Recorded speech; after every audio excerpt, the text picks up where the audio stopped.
ಓಂ ಶಾಂತಿ. ಓಂ ಶಾಂತಿ. ಅವ್ಯಕ್ತ ಮುರಳಿ ಮಂಥನ ಮುಂದುವರೆದ ಭಾಗ. ಬಾಬಾ ಏನ್ ಹೇಳ್ತಿದ್ದಾರೆ, ಮಕ್ಕಳೇ, ಜ್ಞಾನ ರತ್ನದ ಜೋಳಿಗೆಯನ್ನು ತುಂಬಿ ಬೇರೆಯವ್ರಿಗೆ ಏನ್ ಮಾಡ್ಬೇಕಂತೆ? ದಾನ ಮಾಡ್ಬೇಕು. ದಾನ ಮಾಡ. ಜೋಳಿಗೆ ಅಂತಂದ್ರೆ ನಮ್ಮ ಹತ್ರ ಇರುವಂಥದ್ದು, ನಾವು ಅದನ್ನ ಬೇರೆಯವರಿಂದ ಪಡ್ಕೊಳ್ಬೇಕು. ಹೇಗ್ ಪಡ್ಕೊಳ್ಬೋದು ಬೇರೆಯವರಿಂದ?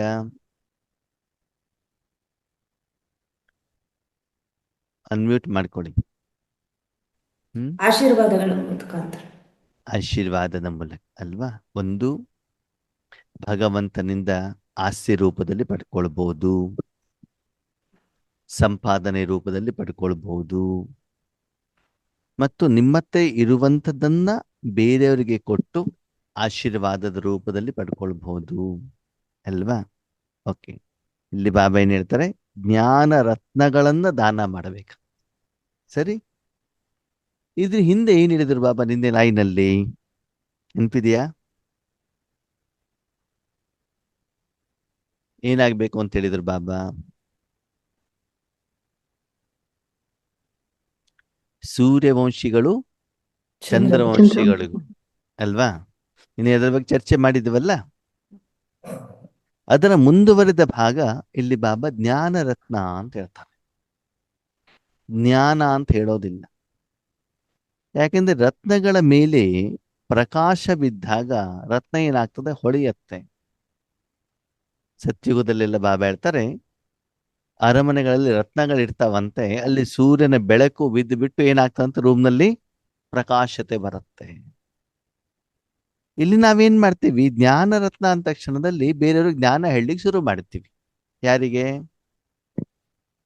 ಎದುರುಗಡೆ ಇರುವಂತಹ ಆತ್ಮಗಳಿಗೆ, ಮನೆಯಲ್ಲಿರೋ ಪತಿಗೆ, ಮಕ್ಕಳಿಗೆ, ಮೊಮ್ಮಕ್ಕಳಿಗೆ, ಅಥವಾ ಬೇರೆ ನಮ್ಮ ಆತ್ಮಿಕ ಸಹೋದರ ಸಹೋದರಿಯರಿಗೆ, ಸಂಬಂಧಿಕರಿಗೆ, ಬೇರೆಯವ್ರಿಗೆ ಜ್ಞಾನ ಹೇಳಲಿಕ್ಕೆ ಶುರು ಮಾಡ್ತೀವಿ. ಅದು ಯಾರಿಗೆ ಜ್ಞಾನ ಹೇಳೋದಿಲ್ಲ?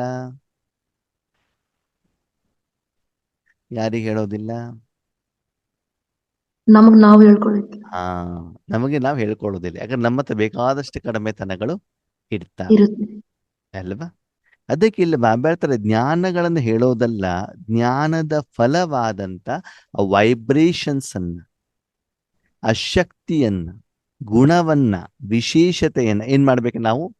ಮುಖ್ಯವಾಗಿ ಆ ಅನುಭವವನ್ನ ತೆಗೆದುಕೊಂಡು ಏನ್ ಮಾಡ್ಬೇಕು?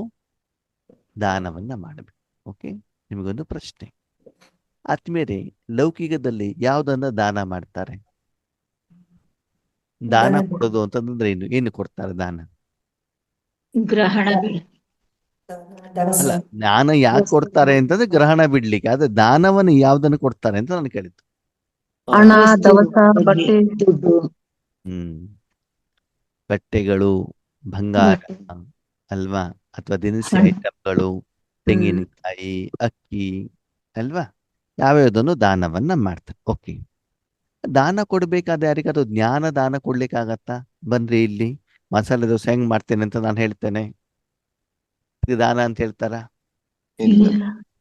ಇಲ್ಲಿ ಬನ್ರಿ, ನಿಮ್ ಕೆಲಸ ಇಲ್ಲ ತಾನೆ, ಬೆಂಗಳೂರಿಗೆ ಹೋಗಿ ಇಲ್ಲಿ ಹೀಗೀಗ್ ಮಾಡಿ, ಆನ್ಲೈನ್ ಅಲ್ಲಿ ನೀವೇನ್ ಮಾಡಿ ಅಪ್ಲಿಕೇಶನ್ ಅನ್ನ ಹಾಕಿ, ಅವಾಗ ನಿಮ್ಗೆ ಏನ್ ಸಿಗ್ತದೆ? ಕೆಲಸ ಸಿಗಬಹುದು ಅಂತ ಅವ್ರಿಗೆ ಏನ್ ಮಾಡೋದು? ಜ್ಞಾನ ತಿಳಿಸೋದು. ಅದಕ್ಕೆ ದಾನ ಅಂತ ಹೇಳ್ತಾರ? ಇಲ್ಲ. ದಾನ ಅಂತಂದ್ರೇನು? ಮತ್ತೆ ನಿರೀಕ್ಷೆ ಇರಬಾರ್ದು ಕೊಟ್ಟಿರೋದ್ಮೇಲೆ. ಅದು ಸೇವೆ. ಸೇವೆ. ನಮ್ಮ ಹತ್ರ ಇರೋದನ್ನ ಕೊಡೋದು. ಹಾ, ಬೇರೆಯವ್ರ ಹತ್ರ ಇರೋದನ್ನ ಎತ್ತು ಕೊಡೋ ದಾನನ ಅಲ್ಲ, ಇಲ್ಲ. ನಮ್ಮ ಹತ್ರ ಅಲ್ಲ. ಇರೋದು. ನೀವು ಸಂಪಾದನೆ ಮಾಡಿರಬೇಕು, ಅದರ ಮಾಲೀಕರು ನೀವು ಆಗಿರಬೇಕು. ಆಗಿರ್ಬೇಕು. ಯಾರ್ದೋ ಜೋಬಿಂದ ಯಾವುದೋ ಪರ್ಸಿಂದ ಎತ್ತು ಬಿಟ್ಟು ಕೊಟ್ಟಾಗ ಆ ದಾನದ ಫಲ ನಿಮ್ಗೆ ಬರಲ್ಲ. ಸಿಗೋದಿಲ್ಲ. ಅಲ್ವಾ? ನಿಮ್ ಮನೆಯವ್ರ ಪರ್ಸಿಯಲ್ಲಿ ಹಣ ತೆಗೆದ್ಬಿಟ್ಟು ಯಾರಿಗಾದ್ರೂ ನೀವು ದಾನ ಕೊಟ್ಟಾಗ ನೀವು ಕೊಟ್ಟಾಗ ಆಯ್ತಾ? ಇಲ್ಲ. ಇಲ್ಲ. ಯಾರು ಕೊಟ್ಟಾಗಾಯ್ತು? ಅವ್ರು ಯಾರ್ದಾಗಿರುತ್ತೋ ಅವ್ರು ಕೊಟ್ಟಂಗೆ. ಸರಿ, ಅವ್ರಿಗೆ ಕೊಡ್ಲಿಕ್ಕೆ ಮನ್ಸಿಲ್ಲ, ನೀವೇನ್ ಮಾಡಿದ್ರೆ ಕದ್ದು ಮುಚ್ಚಿ ಕೊಟ್ಟಿದ್ದೀರಿ, ಆವಾಗ ಆ ದಾನ ಮಾಡೋ ಸರಿನಾ? ಇಲ್ಲ, ತಪ್ಪು. ಇಲ್ಲ ಅಲ್ವಾ? ಯಾರೇ ಕೊಡೋದಿದ್ರು ಅವ್ರು ಮನಸ್ಪೂರ್ವಕವಾಗಿ ಕೊಡ್ಬೇಕಲ್ವಾ ಆತ್ಮೀಯರೇ? ಅದಕ್ಕಾಗಿ ಒಂದು ವಿಷಯ ಗೊತ್ತಿರಲಿ, ಈಶ್ವರೀಯ ಸೇವೆಯ ವಿಷಯದಲ್ಲಿ ಕಳ್ಳತನ ಮಾಡಿಬಿಟ್ಟು ಎಂದೂ ಈಶ್ವರೀಯ ಸೇವೆಯನ್ನ ಮಾಡಬೇಡಿ, ಯಾವಾಗ್ಲೂ ಮಾಡಬೇಡಿ. ನಾವೇನು ಯೋಚನೆ ಮಾಡ್ತೀವಿ, ಅಯ್ಯೋ ಅವ್ರದ್ದು ಕೊಟ್ಟು ಅವರ ಭಾಗ್ಯ ಆಗತ್ತಪ್ಪ. ಇಲ್ಲ, ಅವರು ಮನಸ್ಪೂರ್ವಕವಾಗಿ ಕೊಟ್ಟಾಗ ಮಾತ್ರ ಅದು ಭಾಗ್ಯವಾಗತ್ತೆ ಹೊರತು ಅವರಿಂದ ಜಗಳ ಮಾಡಿ ಕಿತ್ಕೊಂಡು ನೀವು ಕೊಟ್ಟಿದ್ದಿದ್ರೆ ಅದು ದಾನದ ಲೆಕ್ಕದಲ್ಲಿ ಸೇವೆಯಲ್ಲಿ ಬರೋದಿಲ್ಲ. ಅಂಥದನ್ನು ಮಾಡದೇ ಇರೋದು ಉತ್ತಮ. ಒಳ್ಳೆಯದು. ನೋಡಿ, ಯಾರೇ ಏನೇ ಕರ್ಮವನ್ನ ಮಾಡಿದ್ರು ಕೂಡ ಖುಷಿಯಿಂದ ಮನಸ್ಪೂರ್ವಕವಾಗಿ ಮಾಡಿದ್ರೆ ಮಾತ್ರ ಆ ಕರ್ಮದ ಫಲ ಏನಾಗ್ತದೆ, ಸಿಗುತ್ತೆ. ಸಫಲ. ಚೆನ್ನಾಗಿರ್ತದಲ್ವಾ.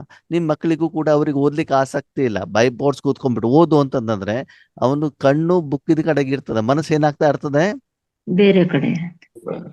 ಅಮ್ಮನನ್ನ ಅಪ್ಪನನ್ನ ಬೈತಾ ಇರ್ತಾನೆ ಅಲ್ವಾ. ಹಾಗೆ ಇಲ್ಲಿ ಬಾಬಾ ಏನ್ ಹೇಳ್ತಾರೆ, ಮಕ್ಕಳೇ ನೀವು ರಾಜಯೋಗದಿಂದ ಈಶ್ವರ ಶಕ್ತಿಯನ್ನ ಸಂಪಾದನೆ ಮಾಡಿ ಈಶ್ವರಿ ಸೇವೆಯನ್ನ ಮಾಡಿ ಏನ್ ಮಾಡ್ಬೇಕು, ನೀವೇನ್ ಸಂಪಾದನೆ ಮಾಡಿದಿರೋ ಅದನ್ನ ಬೇರೆಯವ್ರಿಗೆ ಏನ್ ಮಾಡ್ಬೇಕು, ದಾನ ಮಾಡಿ ದಾನ ಕೊಡ್ಬೇಕು. ರೂಪದಲ್ಲಿ ಕೊಟ್ಟಾಗ ನೀವು ಹಿಂದಿನ ಜನ್ಮದಲ್ಲಿ ಏನೇನು ಅವ್ರ ಜೊತೆಗೆ ಲೆಕ್ಕಾಚಾರ ಮಾಡ್ಕೊಂಡಿದ್ದೀರೋ ಆ ಗ್ರಹಣ ಏನಾಗ್ತದೆ, ಬಿಡುತ್ತೆ. ಬಿಟ್ಟು ಹೋಗ್ತದೆ. ಈಗ ಹೇಳಿ, ಜ್ಞಾನ ಕೊಡಬೇಕು, ಜ್ಞಾನ ಸ್ವರೂಪರಾಗಿ ಆ ಶಕ್ತಿಗಳನ್ನ ಬೇರೆಯವ್ರಿಗೆ ಕೊಡಬೇಕು. ಜ್ಞಾನ ಜ್ಞಾನ ಸ್ವರೂಪ ಸ್ವರೂಪರಾಗಿ ಶಕ್ತಿಗಳನ್ನು ತಂದು ಕೊಡ್ಬೇಕು ಬೇರೆಯವ್ರಿಗೆ. ಸರಿ, ಬೇರೆಯವ್ರಿಗೆ ಕೊಡಬೇಕು ಅಂದ್ರೆ ಎಲ್ಲ ಒಂದ್ ಕಡೆ ತುಂಬಿಸ್ಕೊಳ್ಬೇಕಲ್ವಾ, ಹೌದು. ತುಂಬಿಸ್ಕೊಳ್ಬೇಕಾ ಬೇಡ? ತುಂಬಿಸ್ಕೊಳ್ಬೇಕು. ಇವಾಗ ದೇವಸ್ಥಾನಗಳಲ್ಲಿ ಮದುವೆ ಮನೆಗಳಲ್ಲಿ ಸಾವಿರಾರು ಜನರಿಗೆ ಊಟ ಕೊಡ್ತಾರೆ ಅಂತಂದ್ರೆ ಎಲ್ಲೋ ಒಂದ್ ಕಡೆಗೆ ರೆಡಿ ಮಾಡಿಬಿಟ್ಟು ಸ್ಟಾಕ್ ತಂದಿಟ್ಕೊಂಡು ಬಂದವರಿಗೆ ಕೊಡ್ತಾರಲ್ವಾ. ಅವ್ರು ತಟ್ಟೆ ತಗೊಂಡು ಬಂದಿರ್ತಾರೆ ಇಲ್ಲಿ, ಅಥವಾ ಭಿಕ್ಷುಕರು ಏನ್ ಮಾಡ್ತಾರೆ, ಭವತಿ ಭಿಕ್ಷಾಂ ದೇಹಿ ಅಂತ ಬರ್ತಾರೆ. ಅವಾಗ ಅವ್ರಿಗೆ ನೀವೇನ್ ಮಾಡ್ಬೇಕಾಗ್ತದೆ, ಕೊಡಬೇಕಾ?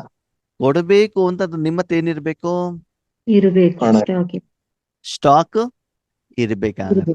ಸ್ಟಾಕ್ ಇದ್ದ ಮೇಲೂ ಕೂಡ ಕೊಡಬೇಕು ಹೇಳುವಂತ ಮನೋಭಾವ, ಇಚ್ಛೆ, ಆಸಕ್ತಿ ನಿಮ್ಮಲ್ಲಿ ಇರಬೇಕು. ಸರಿ, ನಾವು ಬೇರೆಯವ್ರಿಗೆ ಕೊಡೋಣ. ನಾವು ತರೋದೆಲ್ಲಿಂದ? ನಿಮ್ಮ ಹತ್ರ ಇದೆಯಾ? ಇಲ್ಲ. ಶಾಂತಿ, ಸುಖ, ಸಂತೋಷ, ಆನಂದ, ನೆಮ್ಮದಿ ನಿಮ್ಮಲ್ಲಿ ಮುಖ್ಯವಾಗಿ ನಿಮ್ಮ ಮೂಲ ಸ್ವರೂಪದಲ್ಲಿ ನಿಮ್ಮದೇ ಆಗಿರುವಂಥದ್ದು ಇದೆಯಾ ನಿಮ್ಮ ಹತ್ರ? ಇಲ್ಲ. ಮತ್ ನೀವ್ ಯಾರು?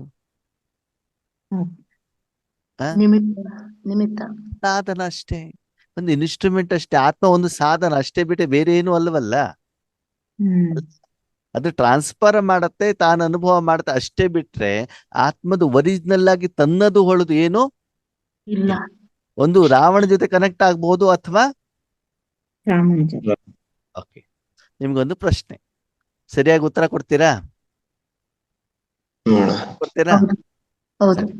ಪ್ರಶ್ನೆ ಏನು ಅಂತಂದ್ರೆ, ನಾಲಿಗೆಯ ರುಚಿ ಯಾವುದು? ನಿಮ್ಮ ಹತ್ರ ನಾಲಿಗೆ ಇದೆಯೋ ಇಲ್ವೋ? ಇದು ಇದೆ ತಾನೆ? ಆ ನಾಲಿಗೆಯ ರುಚಿ ಯಾವುದು? ನಾವೇನ್ ತಿಂತೀವೋ ಅದು ಅನುಭವ ಮಾಡೋದು. ನಾನು ಕೇಳಿದ್ ನಾಲಿಗೆಗೆ ರುಚಿ ಯಾವುದು ಅಂತ ನಾನು ಕೇಳಿ. ನಾಲಿಗೆ ಸಿಹಿ ನಾಲಿಗೆಗೆ ರುಚಿ ಇಲ್ಲ, ಆ? ರುಚಿನೇ ಇಲ್ಲ ಅದಕ್ಕೆ. ಮತ್ತೆ ನಾಲ್ಗೆ ಮೇಲೆ ಯಾವ್ದಾದ್ರು ವಸ್ತು ಇಟ್ಟಾಗ ರುಚಿ ಅನುಭವ ಆಗ್ತದೋ ಆಗಲ್ವೋ? ರುಚಿ ಇಟ್ಟಾಗ ಆಗುತ್ತೆ. ಹಾ, ಅಂದ್ಮೇಲೆ ಆ ಇಟ್ಟಾಗ ಆಗೋದು ಯಾವ್ದಾರ ಗುಣ ಅದು? ಆ ವಸ್ತು ಗುಣನೇ. ಆ ವಸ್ತುವಿನ ಗುಣನೇ ಹೊರತು ನಾಲ್ಗೆದಲ್ವಲ್ಲ. ಹೌದು. ನಾಲ್ಗೆ ಏನು? ಸಾಧನ ಅಷ್ಟೇ. ನಾಲ್ಗೆಗೆ ರುಚಿ ಇಲ್ಲ. ಆ ರುಚಿಯ ಅನುಭವ ಏನಾಗಿದೆ, ನಾಲಿಗೆ ಪಕ್ಕದಲ್ಲಿ ಯಾವ ವಸ್ತುವನ್ನು ಇಟ್ಟಿದ್ದು ಅದರ ಗುಣಲಕ್ಷಣ ನಾಲಿಗೆಯ ಮೂಲಕ ಯಾರಿಗೆ ಹೋಗ್ತದೆ? ಆತ್ಮನಿಗೆ. ಆತ್ಮನಿಗೆ. ಜ್ವರ ಬಂದಾಗ ನಾಲಿಗೆ ಏನಾಗಿರ್ತದೆ? ಕಹಿ. ಹಾಗಿದ್ರೆ ನಾಲಿಗೆ ಕಹಿನಾ? ಅಲ್ಲ, ಅಲ್ಲ. ಔಷಧಿಯ ಅಲ್ಲಿರುವಂತ ಗುಣ. ವೈರಸ್ ಬ್ಯಾಕ್ಟೀರಿಯಾಗಳು ಅದರಿಂದ ಏನಾಗಿದೆ? ಕಹಿ ಆಗಿದೆ. ಹಾಗಾಗಿ ಹಾಸ್ಪಿಟ್ಲಿಗೆ ಹೋದಾಗ ಡಾಕ್ಟರ್ ಏನ್ ಹೇಳ್ತಾರೆ, ನಾಲ್ಗೆ ಹೊರಗಡೆ ತೆಗೀರಿ ಅಂತ ಹೇಳ್ತಾರೆ ಅಲ್ವಾ? ಹಾಗೇನೆ ಆತ್ಮ ಹೇಳೋದೇನು? ಸಾಧನ. ಪರಮಾತ್ಮನ ಜೊತೆಲಿ ಇದ್ದಾಗ ಏನಾಗುತ್ತದೆ? ಶಾಂತಿ, ಸುಖ, ಸಂತೋಷ, ಆನಂದ, ನೆಮ್ಮದಿ. ರಾವಣ ಜೊತೆಗಿದ್ದಾಗ ಕಾಮ, ಕ್ರೋಧ, ಲೋಭ, ಮೋಹ, ಅಹಂಕಾರ. ಮೆಣಸಿನಕಾಯಿ ನಾಲ್ಗೆ ಮೇಲಿಟ್ಟಾಗ ಸ್ವೀಟ್ ಆಗ್ತದೆ, ಖಾರ. ಖಾರ ಆಗ್ತದೆ. ದೂದ್ ಬೇಡ ತಿಂದ ಖಾರ ಆಗ್ತದೆ. ಸ್ವೀಟ್. ಹ್ಮ್ ಅಂದ್ರೆ ಯಾವ್ದ್ರಲ್ಲಿ ಏನು ಗುಣ ಇದೆ ಅದನ್ನ ಅನುಭವ ಯಾರು ಮಾಡ್ತಾರೆ? ಆತ್ಮ. ಆತ್ಮ. ಯಾವ್ದರ ಮೂಲಕ? ಸಾಧನ. ನಾಲ್ಗೆ ನಾಲಿಗೆ ಹೇಳುವಂತ ಸಾಧನ. ಸಾಧನದ ಮೂಲಕ, ಮನಬುದ್ಧಿ ಇರುವಂತ ಸಾಧನ ಮೂಲಕ. ಹಾಗೆ ಇಲ್ಲಿ ಈಶ್ವರನ ಶಕ್ತಿಯನ್ನ ವಿಶ್ವಕ್ಕೆ ಕೊಡಲಿಕ್ಕೆ ನಾನೇನಾಗ್ಬೇಕು? ನಿಮಿತ್ತ. ಒಂದು ಸಾಧನ ಆಗ್ಬೇಕು ಅಲ್ವಾ? ಇವಾಗ ಅದನ್ನ ತಂದುಬಿಟ್ಟು ನಾಲಿಗೆ ಮೇಲೆ ಇಟ್ಟಾಗ ತಾನೇ ಅದು ರುಚಿ ಅನುಭವ ಮಾಡುತ್ತೆ. ಹಾಗೆ ಬೆಳಿಗ್ಗೆ ಅಮೃತ ವೇಳೆಯ ಸಮಯದಲ್ಲಿ ಪೂರ್ತಿ ದಿನದಲ್ಲಿ ಬಾಬನ ಹತ್ರ ಹೋಗ್ಬಿಟ್ಟು ಏನ್ ಮಾಡ್ಕೊಳ್ಬೇಕು? ತುಂಬಿಸ್ಕೊಳ್ಬೇಕು. ಅಲ್ವಾ? ಹೊರಗಡೆ ಜನ ಬಂದಿದ್ದಾರೆ, ಊಟಕ್ಕೆ ನಿಂತಿದ್ದಾರೆ, ಅವ್ರಿಗೆ ಊಟಕ್ಕೆ ಬಡಿಸ್ಬೇಕು ಅಂತಂದ್ರೆ ಒಳಗಡೆ ಅಡಿಗೆ ಮನೆ ಹೋಗ್ಬಿಟ್ಟು ಏನ್ ಮಾಡ್ಬೇಕು? ರೆಡಿ ಮಾಡಬೇಕು. ರೆಡಿ ಮಾಡಿ ಬಕೆಟ್ ಅಲ್ಲಿ ಇರೋದನ್ನ ತುಂಬಿಕೊಂಡು ತಗೊಂಡು. ಹಾಗಿದೆ ಇಲ್ಲಿ ನೀವೇನಾದ್ರೂ ರೆಡಿ ಮಾಡ್ಬೇಕಾಗಿದ್ಯಾ? ಇಲ್ಲ. ಬೇಕಾದಷ್ಟು ಸ್ಟಾಕ್ ಇದೆ. ಯಾರ ಹತ್ರ? ಭಾವ. ಬಾಬನ ಹತ್ರ. ಅಲ್ಲಿಂದ ತುಂಬಿಸ್ಕೊಂಡು ಬರಬೇಕು. ಯಾವ್ದಲ್ಲಿ? ಜೋಳಿಗೆಯಲ್ಲಿ, ಸಂಸ್ಕಾರದಲ್ಲಿ. ಹೀಗೆ ತುಂಬಿಕೊಂಡು ಬಂದ್ಬಿಟ್ಟು ದಾನ ಮಾಡ್ಬೇಕು. ಯಾರಿಗೆ? ವಿಶ್ವಕ್ಕೆ. ಪೂರ್ತಿ ವಿಶ್ವಕ್ಕೆ ದಾನ ಮಾಡಬೇಕು. ಈ ರೀತಿಯ ಕಾರ್ಯವನ್ನ ನೀವು ಮಾಡಬೇಕು. ನೋಡಿ, ಬಾಬಾ ಕೆಲವೊಂದ್ಸಲ ತುಂಬಾ ಚತುರ್ಸುಜಾನ ಅಂತ ಹೇಳ್ತಾರೆ. ಬಾಬಾ ಬುದ್ಧಿವಂತರಿಗೂ ಬುದ್ಧಿವಂತ. ಅವ್ರು ಹೇಳಿದ್ದೇನು? ಜ್ಞಾನ ರತ್ನಗಳ ದಾನ ಮಾಡಿ ಅಂತ ಹೇಳ್ತು ಅಲ್ವಾ? ನಾವೇನ್ ಮಾಡ್ತೀವಿ? ರತ್ನವನ್ನ ಸೈಲೆಂಟ್ ಮಾಡ್ಬಿಡ್ತೀವಿ. ಯಾವ್ದು ಇಟ್ಕೊಳ್ತೀವಿ? ಜ್ಞಾನ. ಜ್ಞಾನ. ಯಾವ್ದಲ್ಲಿ ಕೊಡ್ತೀವಿ? ಪಾಂಪ್ಲೆಟ್ಸ್ ಇಂದ ಕೊಟ್ವಿ, ಮುಖದಿಂದ ಕೊಟ್ವಿ, ಮೊಬೈಲ್ ಅಲ್ಲಿ ಮಾಡಿದ್ವಿ, ಪೋಸ್ಟ್ ಫೋನ್ ಯಾವ್ದು ವಾಟ್ಸಪ್ ಅಲ್ಲಿ ಪೋಸ್ಟ್ ಮಾಡಿದ್ವಿ. ಯಾವ್ದು ಕೊಡೋದ್ರಲ್ಲಿ ಬುದ್ಧಿವಂತರಾಗ್ಬಿಡ್ತೀವಿ? ಜ್ಞಾನ. ಮತ್ ನಾವೇನ್ ಹೇಳಿದ್ವಿ? ಬಾಬಾ ಹೇಳಿದಾರಲ್ವಾ? ಬಾಬಾ ಏನ್ ಹೇಳಿದ್ದಾರೆ? ಜ್ಞಾನ ರತ್ನಗಳು ಜ್ಞಾನ ರತ್ನಕ್ಕೂ ಜ್ಞಾನಕ್ಕೂ ವ್ಯತ್ಯಾಸ ಇದೆಯಾ ಇಲ್ವಾ? ಇದೆ. ಓಕೆ, ಜ್ಞಾನಕ್ಕೂ ಜ್ಞಾನ ರತ್ನಕ್ಕೂ ವ್ಯತ್ಯಾಸ ಏನು? ಜ್ಞಾನ ಸ್ಥೂಲವಾಗಿ ಕೊಡೋದು, ಹ್ಮ್ ರತ್ನಗಳನ್ನ ಸೂಕ್ಷ್ಮವಾಗಿ ಅಳವಡಿಸ್ಕೊಂಡು ದಾನ ಹ್ಮ್ ಮಾಡುತ್ತೆ. ಹ್ಮ್ ಆಮೇಲೆ ಅದರ ಸ್ವರೂಪವಾಗಿ ಹಂಚುವುದು, ಕೊಡೋದು. ಜ್ಞಾನ ಅಂದ್ರೆ ಇನ್ಫಾರ್ಮೇಶನ್, ವಿಷಯ ಅಷ್ಟೇ. ನೀನ್ ಆತ್ಮ ಪರಮಧಾಮಕ್ಕೆ ನಿನ್ ಮನಸ್ಸನ್ನ ಕಳಿಸ್ಬೇಕು. ಅಲ್ಲಿ ಪರಮಾತ್ಮನ ಶಕ್ತಿ ಇದೆ, ಅದನ್ನ ನೀನ್ ತಗೊಳ್ಬೇಕು, ಇಲ್ಲಿ ಕೊಡಬೇಕು. ಇದೇನು? ಜ್ಞಾನ ಅಲ್ವಾ? ಜ್ಞಾನ ರತ್ನ ಯಾವಾಗ ಆಗ್ತೀವಿ ಅಂತಂದ್ರೆ ಆ ಪ್ರೊಸೆಸ್ನ ರಾಜಯೋಗವನ್ನ ನಾನು ಮಾಡ್ಬೇಕು. ಇಲ್ಲಿ ಪರ್ವತ ಇದೆ, ಪರ್ವತದಲ್ಲಿ ಏನಿದೆ? ಬಂಗಾರ ಇದೆ. ಅಲ್ಲಿ ಹೆಂಗಿದೆ? ಅದು ಕಲ್ಲಿನ ರೂಪದಲ್ಲಿದೆ. ಅಲ್ಲಿ ಹೋಗ್ಬೇಕು, ಅಗಿಬೇಕು, ತಗೊಂಡು ಬರ್ಬೇಕು, ಅದನ್ನ ಫಿಲ್ಟರ್ ಮಾಡ್ಬೇಕು, ಕ್ಲೀನ್ ಮಾಡ್ಬೇಕು, ಬಂಗಾರ ತೆಗಿಬೇಕು. ಓಕೆ, ಸರಿ. ಈಗ ನಮಗೊಂದು ಪ್ರಶ್ನೆ. ಬಂಗಾರ ಎಲ್ಲಿ ಇರ್ತದೆ? ಮಣ್ಣಿನಲ್ಲಿ. ಮಣ್ಣಿನಲ್ಲಿ, ಕಲ್ಲಿನ ರೂಪದಲ್ಲಿ ಇರ್ತದೆ. ಹೌದಾ? ಓಕೆ, ಆ ಕಲ್ಲನ್ನ ತಗೊಂಡು ಬಂದ್ಬಿಟ್ಟು ನೀವೇನ್ ಮಾಡಿ, ಆ ಕಲ್ಲಿನ ರೂಪದಲ್ಲಿ ಹಾರ ಮಾಡ್ಕೊಂಡು ಕುತ್ತಿಗೆಗೆ ಹಾಕೊಳ್ಳಿ. ಇಲ್ಲ. ಅವಾಗ ನೀವು ಸುಂದರವಾಗಿ ಕಾಣ್ತಿರೋ ಕಾಣಲ್ವೋ? ಕಾಣಲ್ಲ. ಮತ್ತೆ ಅದಕ್ಕೆ ರೂಪ ಕೊಡ್ಬೇಕು. ಬಂಗಾರ Okay, ತೆಗೆದು ನೀವು ಅದನ್ನ ಹಾಕೊಂಡಾಗ ಜನರಿಗೆ ಏನ್ ಕಾಣ್ತದೆ? ಕಲ್ಲೇ ಕಾಣಿಸ್ತದೆ. ಬರುತ್ತೆ. ಯಾಕೆ ಬಂಗಾರ ಕಾಣಲ್ವಾ? ಇಲ್ಲ. ಬಂಗಾರ ಇಲ್ವಾ ಅದಲ್ಲಿ? ಇದೆ, ಐದು ಶೇಪ್ ಇದೆ. ಅದ್ರಲ್ಲಿ ಬಂಗಾರ ಇದೆಯೋ ಇಲ್ವೋ? ಇದೆ. ಇದೆ ಅಂತ ಯಾರಿಗೆ ಗೊತ್ತು? ನನಗೆ ಮಾತ್ರ ಗೊತ್ತು. ನಿಮಗೆ ಮಾತ್ರ ಗೊತ್ತು. ಅದು ಜನರಿಗೆ ಏನ್ ಕಾಣ್ತದೆ? ಕಲ್ಲು ಕಾಣ್ತದೆ. ಕಲ್ಲು ಕಾಣ್ತಾ ಅಲ್ಲ. ಓಕೆ, ಸರಿ. ನೀವು ಹಾಕೊಂಡಿಲ್ಲ, ಅದನ್ನು ಒಯ್ದ್ಬಿಟ್ಟು ಬೇರೆಯವ್ರಿಗೆ ದಾನ ಮಾಡಿ, ಬೇರೆಯವ್ರಿಗೆ ಕೊಡಿ ಉಡುಗೊರೆ ರೂಪದಲ್ಲಿ. ಅವ್ರು ತೆಗೆದುಕೊಳ್ಳಿಕ್ಕೆ ರೆಡಿ ಇದ್ದಾರಾ? ಇಲ್ಲ. ಇಲ್ಲ. ಇಲ್ಲ. ಅವ್ರಿಗೇನ್ ಬೇಕು? ಪ್ಯೂರ್. ಅದನ್ನ ನೀವೇನ್ ಮಾಡ್ಬೇಕು? ಬಂಗಾರ ತೆಗೆದು ಅದರಿಂದ ಏನ್ ಮಾಡ್ಬೇಕು? ಚೈನ್ ಮಾಡೇನೋ, ಅಥವಾ ಮಾಂಗಲ್ಯ ಮಾಡಿಬಿಟ್ಟನೋ, ಹಾರ ಮಾಡಿ, ಅಥವಾ ಉಂಗುರ ಮಾಡಿ, ಕಿರೀಟ ಮಾಡಿ, ಯಾವುದೋ ಒಂದು ರೀತಿಯಲ್ಲಿ ಫಾರ್ಮೇಟ್ ಮಾಡ್ಬಿಟ್ಟು ಕೊಟ್ಟಾಗ ಅವ್ರೇನ್ ಮಾಡ್ತಾರೆ? ಹಾಗೆ ಬಾಬಾ ನಮ್ಗೆ ಏನ್ ಕೊಡ್ತಾರೆ? ಜ್ಞಾನವನ್ನ ಮೂಲ ಸ್ವರೂಪದಲ್ಲಿ ಕೊಡ್ತಾರೆ. ಅಲ್ಲಿ ಮಧ್ಯದಲ್ಲಿ ಕನ್ವರ್ಷನ್ ಯಾರು ಮಾಡ್ಬೇಕು? ನಾನೇ ಮಾಡ್ಬೇಕು. ಅದನ್ನ ಮನನ, ಚಿಂತನ, ರಾಜಯೋಗ. ಮೇನ್ ಇರೋದು ರಾಜಯೋಗ. ಬಾಬಾ ಜೊತೆ ಕನೆಕ್ಟ್ ಆಗ್ಬಿಟ್ಟು ಆ ಶಕ್ತಿಯನ್ನು ನಾನು ಪಡ್ಕೊಂಡು ನನ್ನ ಜೀವನದಲ್ಲಿ ಧಾರಣೆಯನ್ನ ಮಾಡಿ ನಾನು ಅನುಭವಿಸಿ ಬೇರೆಯವರಿಗೆ ಕೊಡಬೇಕು. ಅಂದ್ರೆ ಬಂಗಾರವಂತ ಚೆನ್ನಾಗಿರೋದನ್ನ ನೀವು ಧರಿಸಿದಾಗ ನೀವು ಸುಂದರವಾಗಿ ಕಂಡಾಗ ಎದುರುಗಡೆಯವರು ಕೂಡ ಏನ್ ಹೇಳ್ತಾರೆ? ಏನ್ ಹೇಳ್ತಾರೆ? ಎಲ್ಲಿಂದ ತಂದ್ರಿ? ತುಂಬಾ ಚೆನ್ನಾಗಿದೆಯಲ್ಲ, ತುಂಬಾ ಹೊಳಿತಾ ಇದೆಯಲ್ಲ ಅಂತ ಬಿಟ್ಟು ಏನ್ ಮಾಡ್ತಾರೆ? ಹೇಳ್ತಾರೆ. ಅವಾಗ ನೀವೇನ್ ಮಾಡ್ಬೇಕು? ತಗೊಳ್ರಿ, ನಮ್ಮ ಹತ್ರ ಬೇಕಾದಷ್ಟಿದೆ ಅಂತ ಎತ್ತು ಕೊಡ್ಬೇಕು. ವಾಪಸ್ ಏನ್ ಕೊಡ್ಬೇಕು ಅಂತ ಕೇಳ್ತಾರೆ. ಏನು ಬೇಡ, ನೀವೇನ್ ಮಾಡಿ? ತಗೊಂಡ್ಬಿಟ್ಟು ನೀವು ಧರಿಸಿ. ಒಂದ್ ದಿವ್ಸ ಧರಿಸ್ಬಿಟ್ಟು ಏನ್ ಮಾಡಿ?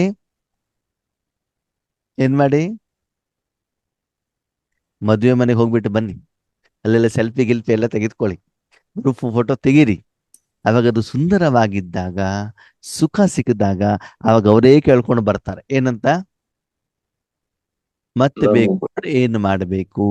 ಎಲ್ಲಿ ಸಿಗುತ್ತೆ? ಎಲ್ಲಿ ಸಿಗತ್ತೆ ಅಂತ ಅಲ್ವಾ? ಹಾಗೆ ಇಲ್ಲಿ ಬಾಬಾ ಏನ್ ಹೇಳ್ತಾರೆ, ಜ್ಞಾನ ರತ್ನಗಳನ್ನು ಜೋಳಿಗೆಯನ್ನು ತುಂಬಿ ಆಮೇಲೆ ಏನ್ ಮಾಡ್ಬೇಕಂತೆ? ದಾನವನ್ನ ಮಾಡ್ಬೇಕಂದ್ರೆ ಆ ಲೈನಲ್ಲಿ ನೋಡಿ ಅಷ್ಟು ಆಳವಾದಂತ ಅರ್ಥ ಇದೆ. ಬರೀ ಮುರಳಿಯಲ್ಲಿರುವಂತ ವಿಷಯವನ್ನ ಆಸ್ ಇಟ್ ಈಸ್ ಹೇಳುವಂಥದ್ದು ಜ್ಞಾನ ರತ್ನ ಅಂತ ಬಾಬಾ ಹೇಳಲಿಲ್ಲ. ಜ್ಞಾನ ಯಾರಿಗೆ ಕೊಡ್ಬೇಕು? ಯಾರೋ ಹೊಸಬರು ಬಂದಿರ್ತಾರೆ, ರಾಜಯೋಗ ಅಂತ ಕೇಳ್ಕೊಂಡು ಬಂದಿರ್ತಾರೆ, ಅವರಿಗೆ ಜ್ಞಾನ ಕೊಡಬೇಕು.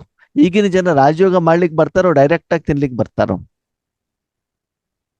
ಡೈರೆಕ್ಟ್ ಆಗಿ ತಿನ್ಬೇಕು. ಈಗಿನ ನ್ಯೂ ಜನರೇಷನ್ ಅಪ್ಪ ಅಮ್ಮನ ಹತ್ರ ಹೋಗ್ಬಿಟ್ಟು ಅಡಿಗೆ ಹೆಂಗ ಮಾಡೋದು ಅಂತ ಕೇಳಲಿಕ್ಕೆ ಬರ್ತಾರೋ, ಅಮ್ಮ ಅಡಿಗೆ ಮಾಡಿಲ್ವಾ ಇವತ್ತು ಅಂತ ಬೈಲಿಕ್ಕೆ ಬರ್ತಾರೋ? ತಾಯಂದಿರು ಹೇಳಿ. ಅಡಿಗೆ ಹೇಗ್ ಮಾಡೋದಂತ ಜ್ಞಾನ ಕೇಳಲಿಕ್ಕೆ ಬರ್ತಾರೋ ಅಥವಾ ಅಡಿಗೆ ರೆಡಿಮೇಡ್ ತಿನ್ಲಿಕ್ಕೆ ಬರ್ತಾರೋ? ರೆಡಿಮೇಡ್ ತಿನ್ಲಿಕ್ಕೆ. ಅಲ್ವಾ? ಇವತ್ತೆಲ್ಲದ ಅಡಿಗೆ ಹೇಳ್ಕೊಡ್ತೀವಿ ಅಂದ್ರೆ ಜನ ಹೋಗ್ಲಿಕ್ಕೆ ರೆಡಿ ಇಲ್ಲ. ಅದೇ ಹೋಟೆಲ್ ಅಲ್ಲಿ ಏನ್ ಮಾಡ್ತಾರೆ, ಸ್ವಿಗ್ಗಿ ಇದಲ್ಲೆಲ್ಲ ಆನ್ಲೈನ್ ಆರ್ಡರ್ ಮಾಡ್ಬಿಟ್ಟು ಏನ್ ಮಾಡ್ತಾರೆ? ರೆಡಿಮೇಡ್. ಹಾಗೆ ಇಲ್ಲೂ ಕೂಡ ಇನ್ನು ಮೇಲೆ ನಿಮ್ಮ ಎದುರುಗಡೆಗೆ ಬರುವಂತ ಆತ್ಮಗಳು ರೆಡಿಮೇಡ್ ಯಾವ್ದಕ್ಕೆ ಬರ್ತಾರೆ? ಅವಾಗ ನೀವೇನ್ ಕೊಡ್ಬೇಕು ಅವರಿಗೆ? ರೆಡಿ ಮಾಡ್ಬೋದು. ಸರಿ, ನಿಮ್ ಮನೆಗೆ ಯೋಗೇಶನನ್ನ ಕರೆಸ್ತೀರಿ, ಅವರಿಗೆ ತಟ್ಟೆಯಲ್ಲಿ ಅಕ್ಕಿ ಹಾಕೊಡಿ, ಅಣ್ಣವ್ರೆ ತಿನ್ನಿ ಅಂತ ಹೇಳಿ. ಏನಾಗ್ತದೆ? ತಿನ್ನೋದಿಲ್ಲ. ಏನ್ ಮಾಡ್ಬೇಕು? ಅನ್ನ ರೆಡಿ. ಅನ್ನನೋ, ಚಿತ್ರಾನ್ನನೋ, ಮೊಸರನ್ನನೋ, ಪುಳಿಯೋಗರೆನೋ, ದೋಸೆನೋ ಏನೋ ಒಂದೊಂದು ಫಾರ್ಮೇಟ್ ಅನ್ನ ಏನ್ ಮಾಡ್ಬೇಕು?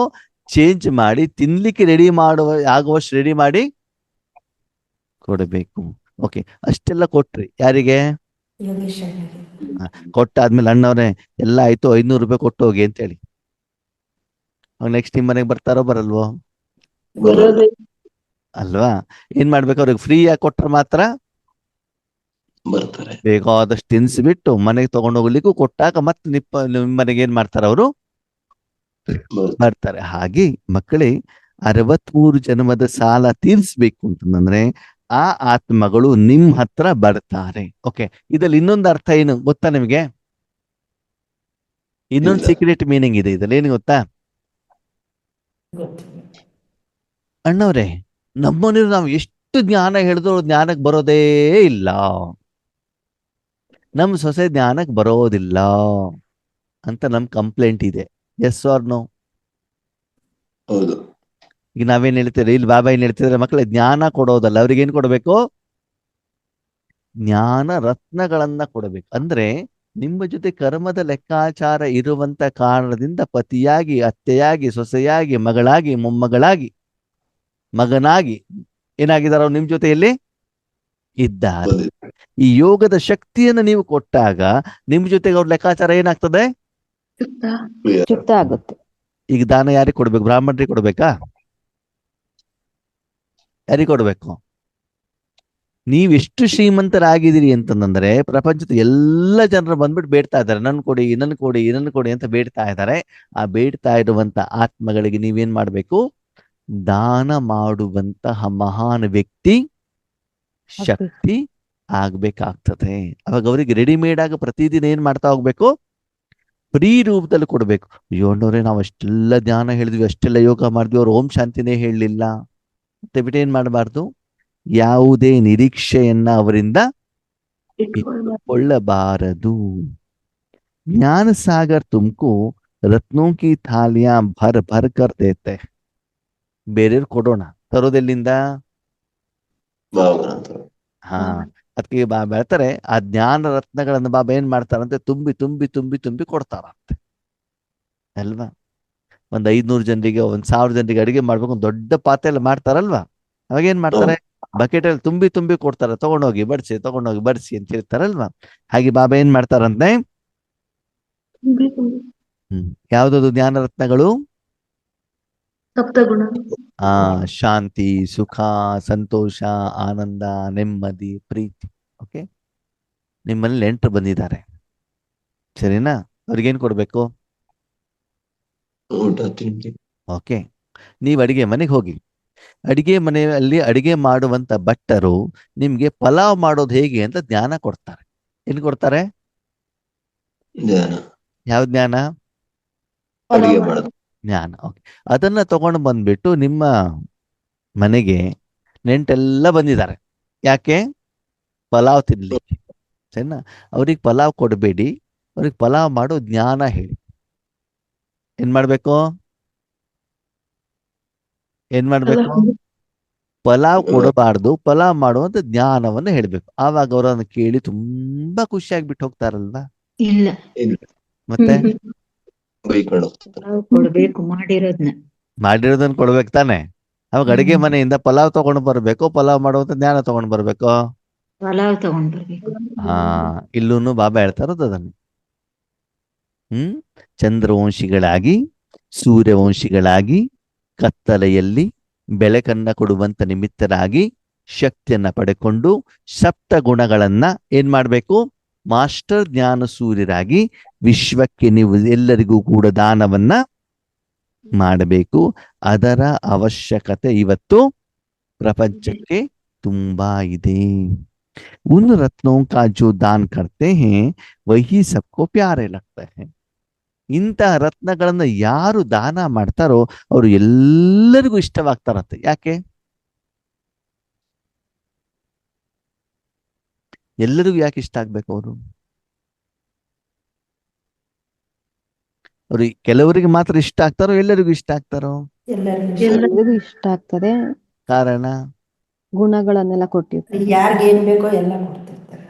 ಯಾಕಂದ್ರೆ ಎಲ್ಲರಿಗೂ ಅವ್ರು ಕೊಡ್ತಾ ಇರುವಂತ ಕಾರಣದಿಂದ ಎಲ್ಲರಿಗೂ ಇಷ್ಟ ಆಗ್ತದೆ. ಹೌದು. ನೀವು ಕೆಲವರಿಗೆ ಮಾತ್ರ ಕೊಟ್ಟು ಕೆಲವರಿಗೆ ಕೊಡ್ಲಿಲ್ಲ ಅಂತಂದ್ರೆ ಇಷ್ಟ ಆಗಲ್ಲ, ಇಷ್ಟ ಆಗೋದಿಲ್ಲಲ್ವಾ. ಇವಾಗ ನೋಡಿ, ಒಂದು ಮದುವೆ ಮನೆಗಳಲ್ಲಿ ನಿಮ್ಮ ಆಪ್ತೇಷ್ಟರು ಬಂದಿರ್ತಾರೆ, ಸ್ನೇಹಿತರು ಬಂದಿರ್ತಾರೆ, ಶ್ರೀಮಂತರು ಬಂದಿರ್ತಾರೆ, ಬಡವರು ಬಂದಿರ್ತಾರೆ, ಭಿಕ್ಷುಕರು ಕೂಡ ಬಂದಿರ್ತಾರೆ, ಹೌದಾ. ಎಲ್ಲರಿಗೂ ಊಟ ಕೊಟ್ರೆ ಎಲ್ಲರೂ ಕೂಡ ಏನ್ ಮಾಡ್ತಾರೆ, ಆಶೀರ್ವಾದ ಕೊಡ್ತಾರೆ. ಕೆಲವರು ಭಿಕ್ಷುಕರು ಇರ್ತಾರೆ, ನೀನ್ ಬರ್ಬೇಡ ಇವಾಗ ಅಂತ ಕೇಳಿಸಿದ್ರೆ ಹೆಂಗಿರ್ತದೆ.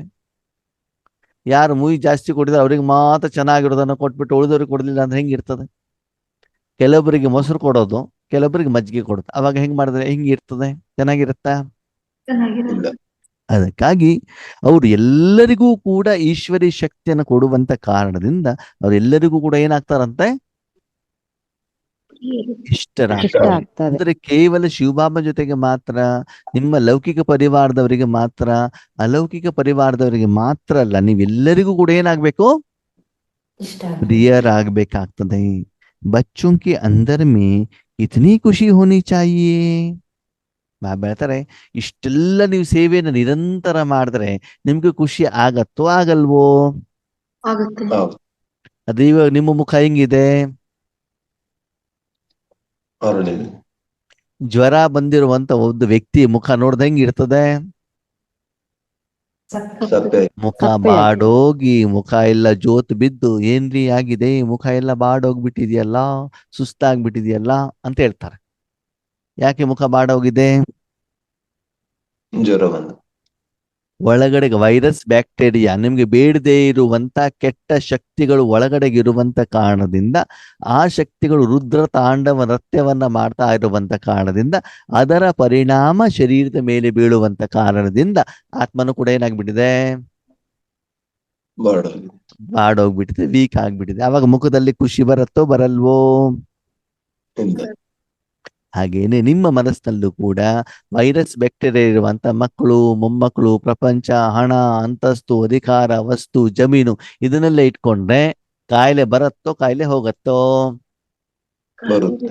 ಹಾ, ಬರುತ್ತೆ. ಕಾಯ್ದೆ ಬರುತ್ತೆ. ಹಾಗೆ ಮನಸ್ಸಿನಲ್ಲಿ ಯಾವ್ಯಾವ್ದನ್ನ ಇಟ್ಕೊಂಡಿದ್ದೀರಾ ಅಂತ ನೀವೇನ್ ಮಾಡ್ಕೊಳ್ಳಿ, ಚೆಕ್ ಮಾಡಿ. ಚೆಕ್ ಚೆಕ್ ಮಾಡ್ಕೊಳ್ಳಿ. ಅದಕ್ಕಾಗಿ ಇಂಥ ಸೇವೆಯನ್ನ ಮಾಡುವಂತ ಮಕ್ಕಳು ಸದಾ ಖುಷಿಯಲ್ಲಿ ಇಡ್ತಾರೆ.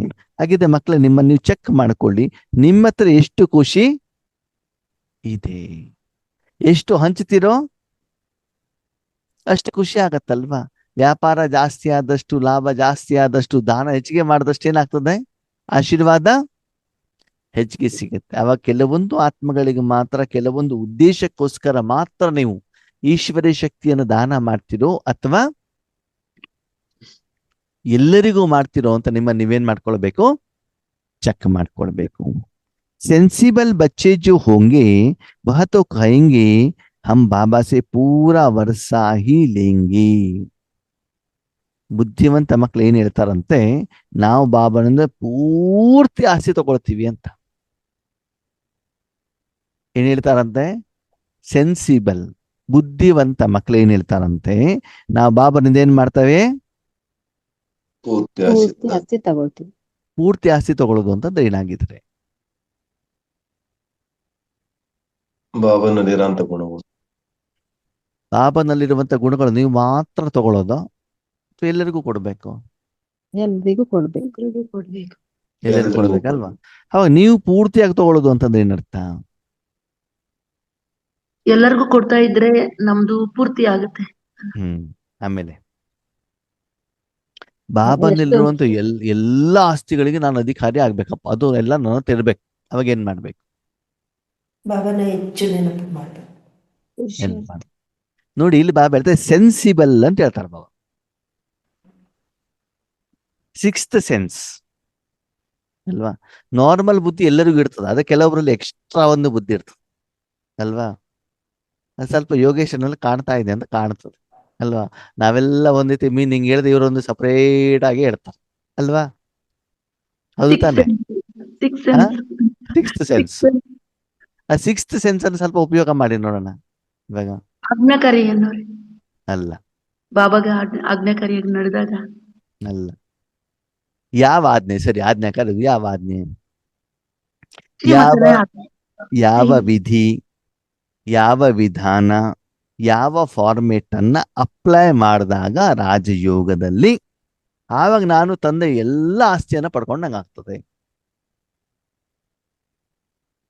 ಎಲ್ಲ ಆಸ್ತಿ ಸೂಕ್ಷ್ಮವಾಗಿ ಇರೋದು ಆತ್ಮ, ಸ್ಥೂಲವನ್ನ ಬಿಟ್ಟು ಆಂತರಿಕವಾಗಿ ಆಂತರಿಕವಾಗಿ ಏನ್ ಮಾಡ್ಬೇಕು, ಬಾಬಾ ನೆನಪು ಮಾಡಿ ಗುಣಗಳು ತಗೊಂಡು ವಿಶೇಷವಾಗಿ ಇರ್ಬೇಕು ಗುಣಗಳ ಧಾರಣೆ.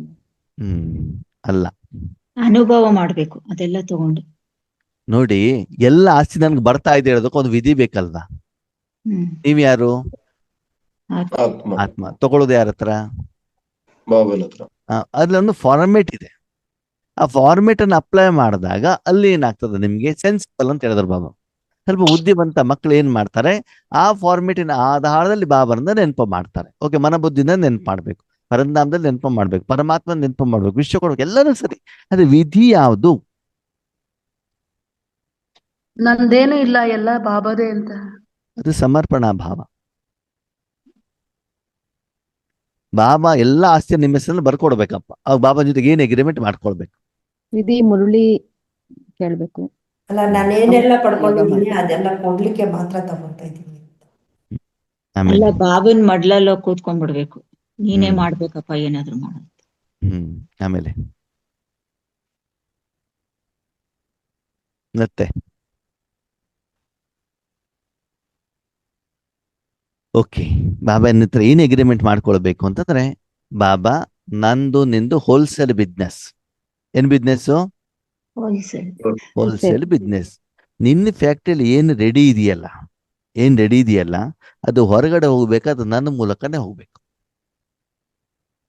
ಪ್ರತಿದಿನ ನಿನ್ನ ಫ್ಯಾಕ್ಟ್ರಿಯಿಂದ ಏನೇ ಹೊರಗಡೆ ಹೋಗ್ಬೇಕು ಅಂತ ಏನ್ ಮಾಡ್ಬೇಕು, ನನ್ ಮುಖಾಂತರ ನನ್ ಮೂಲಕ ಹೋಗ್ಬೇಕು. ನೀನು ಯಾರಿಗಾದ್ರೂ ಕೊಡು, ಪಂಚತತ್ವ ಕೊಡು, ಭಕ್ತರಿಗೆ ಕೊಡು, ಜ್ಞಾನಿಗಳಿಗೆ ಕೊಡು, ಯಾರಿಗೆ ಬೇಕಾದ್ರೂ ಕೊಡು. ಮೊದಲು ನನ್ನಿಂದ ಏನಾಗ್ಬೇಕು,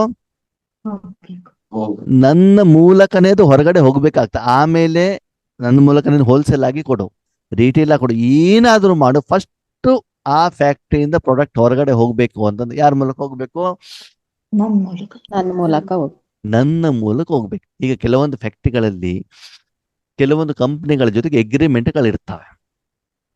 ಏನ್ ಅಗ್ರಿಮೆಂಟ್ ಇರ್ತದೆ ಅಂದ್ರೆ ಅವ್ರು ಪ್ರೊಡಕ್ಷನ್ ಮಾಡೋದು ಅಷ್ಟೇ ಕೆಲಸನೇ ಹೊರತು ಸೇಲ್ ಮಾಡೋದು ಬೇರೆ ಕಂಪನಿಯವರು ಇರ್ತಾರೆ. ಅವ್ರು ಪ್ರಾಡಕ್ಟ್ ಅನ್ನು ಮಾಡ್ಬಿಟ್ಟು ಆ ಕಂಪನಿ ಕೊಟ್ಟಾಯ್ತು ಅಷ್ಟೇ. ಒಂದು ವೇಳೆ ಕಂಪನಿಯವರು ಡೈರೆಕ್ಟ್ ಆಗಿ ಪ್ರಾಡಕ್ಟ್ ಅನ್ನು ಕೊಟ್ಟರು ಕೂಡ ಅಷ್ಟು ಕಮಿಷನ್ ಆ ಡೀಲರ್ಗೆ ಏನಾಗ್ಬೇಕು, ಹೌದು. ಸಿಗಲೇಬೇಕು. ಅವ್ರು ಇಲ್ದೇನೆ ಇವರು ಡೈರೆಕ್ಟ್ ಆಗಿ ಪ್ರಾಡಕ್ಟ್ ಅನ್ನು ಏನ್ ಮಾಡುವಂಗಿಲ್ಲ, ಸೇಲ್ ಮಾಡಬಹುದು. ಕೊಡುವಂಗಿಲ್ಲ. ಅದಕ್ಕಾಗಿ ನಾವು ಬಾಬಾನ ಪಕ್ಕದಲ್ಲಿ ಹೋಗ್ಬಿಟ್ಟು ಕೂತ್ಕೊಂಡು, ಬಾಬಾ ನನಗೆ 1 ರೂಪಾಯಿ ಸಿಕ್ಕಿದ್ರು ಪರವಾಗಿಲ್ಲ, 1 ಪೈಸಾ ಸಿಕ್ಕಿದ್ರು ಪರವಾಗಿಲ್ಲ, ಆದರೆ ನೀನು ಕೊಡುವಂತ ಪ್ರತಿಯೊಂದು ಶಕ್ತಿಗಳು ಕೂಡ ಏನಾಗ್ಬೇಕು, ನನ್ ಮೂಲಕ ನನ್ ಹೋಗ್ಬೇಕು. ಮೂಲಕ ಹೋಗ್ಬೇಕು. ನನ್ನ ಮೂಲಕ ಬೇರೆಯವ್ರಿಗೆ ಹೋಲ್ಸೇಲ್ ಆದ್ರೂ ಕೊಡು, ರಿಟೇಲ್ ಆದ್ರೂ ಕೊಡು, ಫ್ರೀನಾದ್ರೂ ಕೊಡು, ದಾನ ಕೊಡು, ಸೇವೆ ಮಾಡು, ಏನಾದ್ರೂ ಮಾಡು, ನನ್ನಿಂದ ಅದು ಫ್ಲೋ ಆಗ್ಬೇಕು. ಇದು ಸೆನ್ಸಿಬಲ್ ಮಕ್ಕಳು ಬಾಬನ್ ಜೊತೆಗೆ ಏನ್ ಮಾಡ್ಕೊಳ್ತಾರಂತೆ, ಅಗ್ರಿಮೆಂಟ್ ಎಗ್ರಿಮೆಂಟ್. ಇದು ಸ್ಪೆಷಲ್ ಹೌದು ಅಲ್ವೋ? ಸ್ಪೆಷಲ್. ಅದಕ್ಕೆ ನಮ್ ಬಾಬಾ ಒಂದೊಂದು ಕೌಂಟರ್ ಕೊಡ್ತಾರೆ. ಏನ್ ಕೊಡ್ತಾರೆ? ಕೌಂಟರ್. ಏನ್ ಕೌಂಟ್ರು?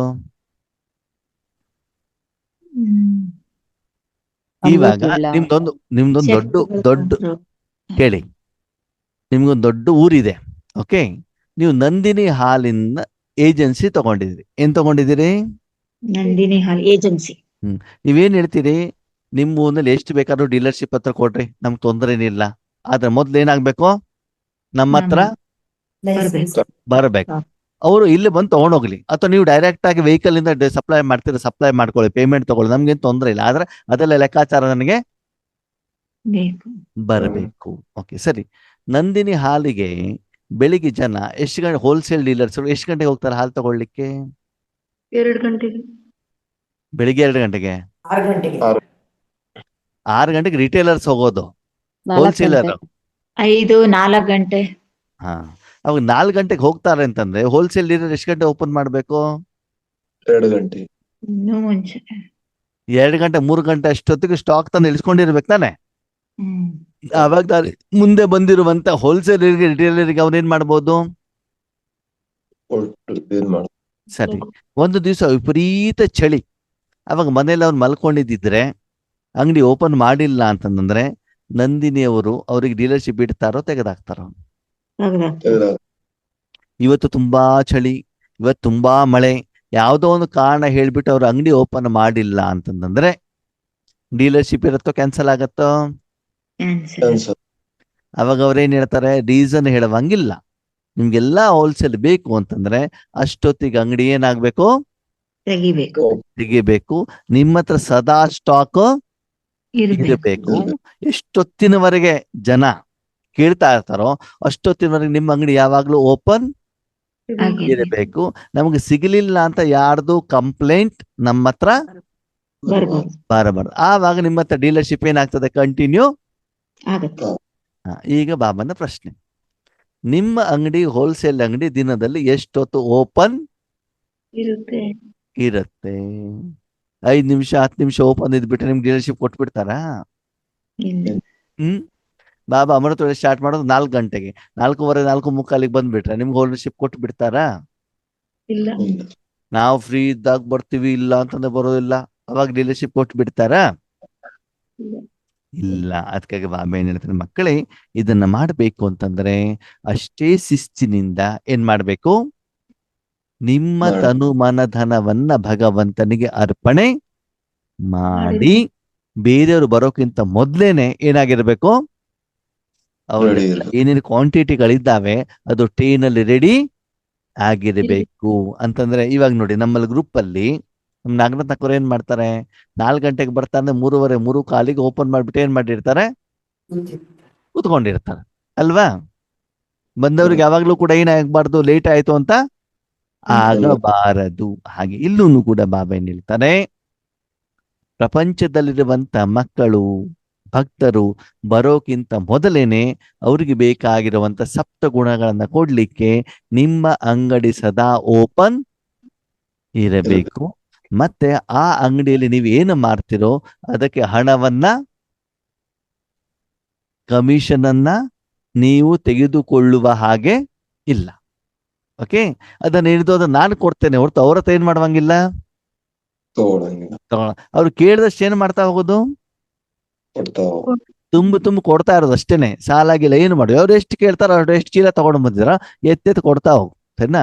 ಯಾಕಂದ್ರೆ ನೀವೇನ್ ಪ್ರಾಡಕ್ಟ್ ತಗೊಂಡಿದ್ದೀರೋ ಅದಕ್ಕೇನು ಹಣ ಕೊಟ್ಟಿದ್ದೀರಾ? ಇಲ್ಲ ನಿಮ್ಗೆ ಲಾಸ್ ಆಗತ್ತೆ ಹೇಳೋದಕ್ಕೆ ನೀವೇನಾದ್ರು ಹಣ ಕೊಟ್ಟಿದ್ದೀರಾ? ಇಲ್ಲ ವಾಪಸ್ ಏನಾದ್ರು ಅವ್ರಿಗೆ ಹಣದ ಪೇಮೆಂಟ್ ಮಾಡ್ಬೇಕಾ? ಇಲ್ಲ ಫ್ರೀಯಾಗಿ ಬಂದಿದೆ, ಫ್ರೀಯಾಗಿ ಹೋಗ್ತಾರೆ. ಜೋಳಿಗೆಯಿಂದ ತುಂಬ ಬಿಟ್ಟು ಏನ್ ಮಾಡ್ತಾ ಇರ್ಬೇಕು? ಕೊಡ್ತಾ ಇರ್ಬೇಕಾಗ್ತದೆ ಅಲ್ವಾ? ದೇವಸ್ಥಾನಗಳು ಊಟ ಬಡಿಸ್ಬೇಕಾದ್ರೆ ಕೈ ಬಿಟ್ಟು ಬಿಟ್ಟು ಬೆಳೆಸ್ತಾರೆ. ಅದು ಹೋಟೆಲಲ್ಲಿ ಊಟ ಕೊಡ್ಬೇಕಾದ್ರೆ ಇಷ್ಟಿಷ್ಟೇ ಕೊಡ್ತಾರೆ. ಯಾಕೆ ಹೇಳಿ? ಹಣ. ಹೆಚ್ಚಿಗೆ ಕೊಟ್ಬಿಟ್ರೆ ನಷ್ಟ ಆಗ್ಬಿಡ್ತದಲ್ಲ. ಹಾಗೆ ಇಲ್ಲೂ ಕೂಡ ಜೋಳಿಗೆಯನ್ನು ತುಂಬ ಬಿಟ್ಟು ತುಂಬಿಕೊಳ್ಬೇಕು, ಮತ್ತೆ ಬೇರೆಯವರಿಗೆ ಕೊಡುವಂತರಾಗ್ಬೇಕು. ದಾನ ಮಾಡಬೇಕು. सेंसिबल बच्चे जो होंगे वह तो कहेंगे हम बाबा से पूरा ही वर्षा लेंगे. ಈಗ ಹೇಳಿ, ನೀವು ಹೋಲ್ಸೇಲರ್ ಆಗ್ತಿರೋ ರಿಟೇಲರ್ ಆಗ್ತಿರೋ? ಹೋಲ್ಸೇಲ್. ಹೋಲ್ಸೇಲರ್ ಆಗ್ತಿರ್ತಾನೆ. ಓಕೆ, ಆ ವಿಧಿಯಲ್ಲಿ ನೀವು ಮಾಡ್ಬೇಕು ಅಂದ್ರೆ ಪ್ರತಿದಿನ ಏನ್ ಮಾಡ್ಬೇಕು? ರೆಡಿ ಇರ್ಬೇಕು. ಅಮೃತ ವೇಳೆ ಎದ್ದೇಳಿ. ಅಷ್ಟು ಟೈಮ್ ಒಳಗಡೆ ಎದ್ದು ಬಿಟ್ಟು ನೀವು ಮಾಡ್ಬೇಕು. ಸುಮ್ಮನೆ ನಾನು ಮಾಡ್ತೀನಿ ಅಂತ ಹೇಳಿದ್ರೆ ಆಗೋದು. ಅಯ್ಯೋ ಅಣ್ಣವ್ರೇ ಇವತ್ತಿದ್ರೆ ಬಂದ್ಬಿಡ್ತು ಅಂತ ಕಾರಣ ಹೇಳುವ ಹಾಗೆ ಇಲ್ಲ. ಇಲ್ಲ, ಸರಿನಾ? ಏಕದಮ್ ಚಟಕ್ ಪಡಂಗೆ. ಆ ಡೀಲರ್ಶಿಪ್ ತಗೊಳ್ಳಿಕ್ಕೆ ಮಕ್ಳು ಏನ್ ಮಾಡ್ತಾರಂತೆ? ಓಡ್ತಾರಂತೆ. हाँ, बाप से बहुत लव रहेगा क्योंकि जानते हैं प्राण देने वाला बाप मिला है. ಬಾಬನ ಮೇಲೆ ತುಂಬಾ ಪ್ರೀತಿ ಇರ್ತದಂತೆ, ಯಾಕಂದ್ರೆ ಅವ್ರಿಗೆ ಗೊತ್ತಿದೆ ಪ್ರಾಣ ಕೊಡುವಂತ ತಂದೆ ಸಿಕ್ಕಿದ್ದಾರೆ ಅಂತ. ಬಾಬಾ ಏನ್ ಕೊಡ್ತಾರಂತೆ? ಪ್ರಾಣ. ಹೌದಾ? ಬಾಬಾ ಪ್ರಾಣ ಕೊಡ್ತಾರ? ಪ್ರೀತಿ ಕೊಡ್ತಾರೆ. ಏನ್ ಪ್ರೀತಿ ಅಂತ ಹೇಳಿಲ್ಲ ಬಾಬಾ, ಪ್ರಾಣ. ಕ್योंकि जानते हैं प्राण देने वाला बाप मिला है. ಸತ್ತೋದವ್ರನ್ನ ಬಾಬಾ ಬದುಕಿಸ್ತಾರಲ್ವಾ? ಬದುಕಿಸ್ತಾರ ಇಲ್ವೋ? ಬದುಕಿಸ್ತದೆ. ಹೌದಾ? ಹಾ. ಡೆಡ್ ಹೌದು. ಬಾಡಿ ಒಯ್ದ್ಬಿಟ್ಟು ಇಡೀ ನೋಡೋಣ ಬಾಬಾ ಇವ್ರನ್ನ ಬದುಕಿಸಿ ಅಂತೇಳಿ ಬದುಕಿಸ್ತಾರ ನೋಡಿ? ಅಜ್ಞಾನದಿಂದ ಜ್ಞಾನದ ಕಡೆ ಹಾ. ಕರ್ಕೊಂಡು. ಶರೀರದಲ್ಲಿ ಇರ್ತೀವಲ್ಲ, ಆತ್ಮಾಗಿ ಪ್ರಾಣ ಕೊಡ್ತಾರೆ. ಅದಲ್ಲ, ಪ್ರಾಣ ಕೊಡೋದು ಅಂತಂದ್ರೆ ಏನು ಅದನ್ನ ಹೇಳಿ ಫಸ್ಟಿಗೆ. ನಾವು ಸುಸ್ತಾಗಿ ಪ್ರಾಣ ಶಕ್ತಿ ಕೊಡೋದು. ಪ್ರಾಣ ಅಂತ ಹೇಳಿದ್ದಾರೆ ಆತ್ಮದ ಉನ್ನತಿಗೆ ಕೊಡ್ತಕ್ಕ. ನೋಡಿ. ಅವ್ರ ಪ್ರಾಣ ಅಂತದನ್ನು ಸಾಯೋದು, ಹೌದಾ? ಸತ್ತೋದನ್ನು ಬದುಕಿಸೋದಕ್ಕೆ ಪ್ರಾಣ ಕೊಡೋದು ಅಂತ ಹೇಳ್ತಾರೆ. ಈಗ ನೀವೇನ್ ಹೇಳ್ತೀರ ಅದೆಲ್ಲ ಪ್ರಾಣದ ಬಗ್ಗೆ, ಸಾಯೋದ್ರ ಬಗ್ಗೆ ಇರ್ಬೇಕು ವಿಷಯ. ಹಳೆ ಪ್ರಪಂಚದಿಂದ ಹೊಸ ಪ್ರಪಂಚಕ್ಕೆ ಬಂದಾಗ ಪ್ರಾಣ ಬಂತು ಅಂತಾರಲ್ಲ ಅದು. ಆಮೇಲೆ ಆತ್ಮ ಸ್ವರ್ಗೋಗಿರುತ್ತಣ್ಣ, ಅದಕ್ಕೆ ಚೈತನ್ಯನೇ ಇರೋದಿಲ್ಲ. ಆ ಚೈತನ್ಯ ಅನ್ನೋ ಶಕ್ತಿಯನ್ನ ಬಾಬಾ ಕೊಡ್ತಾರೆ.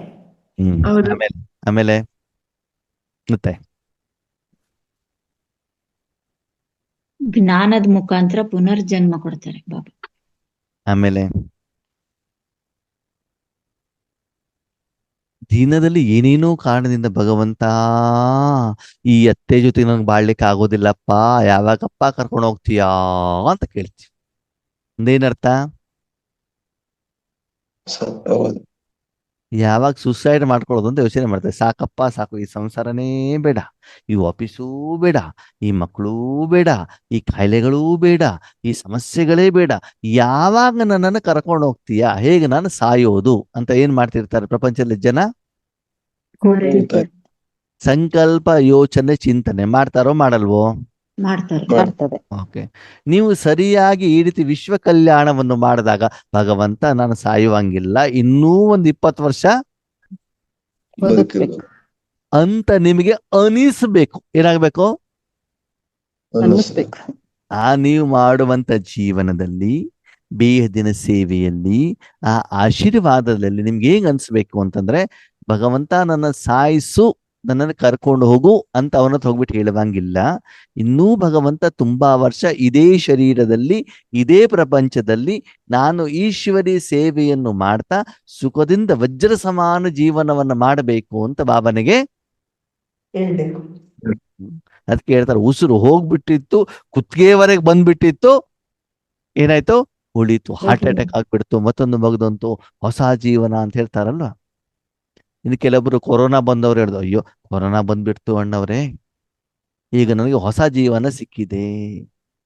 ಹಾಗೆ ಆದ್ಮೇಲೆ ಪ್ರತಿನಿತ್ಯದ ನಮ್ಮ ಜೀವನದಲ್ಲಿ ಆ ಹೊಸತನ, ಖುಷಿ, ಆನಂದ, ಸಂತೋಷ, ಸಂತೃಪ್ತತೆ, ಸಂತುಷ್ಟತೆ, ನಾನು ಬೇರೆಯವರಿಗೆ ಸಹಾಯ ಮಾಡಬೇಕು ಹೇಳುವಂತ ಮನೋಭಾವ, ಆ ಆಶೀರ್ವಾದದ ಸುಖ ಪ್ರತಿದಿನ ನಿಮ್ಮಲ್ಲಿ ಇದ್ದರೆ ಮಾತ್ರ ನಿಮ್ಮ ಪ್ರಾಣ ಏನಾಗಿರ್ತದೆ, ಇರ್ತದೆ. ಇರುತ್ತೆ.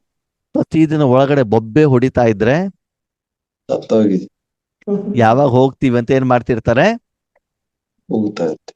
ಯೋಚನೆ ಮಾಡ್ತಾ ಇರ್ತಾರೆ. ಅದಕ್ಕಾಗಿ ಪ್ರಾಣ ಅಂತಂದ್ರೆ ಶರೀರ ಬಿಟ್ಟು ಹೋಗೋದಲ್ಲ, ನೀವು ಸಾಯಬೇಕು ಅಂತ ನಿಮ್ಮಲ್ಲಿ ಸಂಕಲ್ಪ ಬಂದ್ರೆ ಏನರ್ಥ,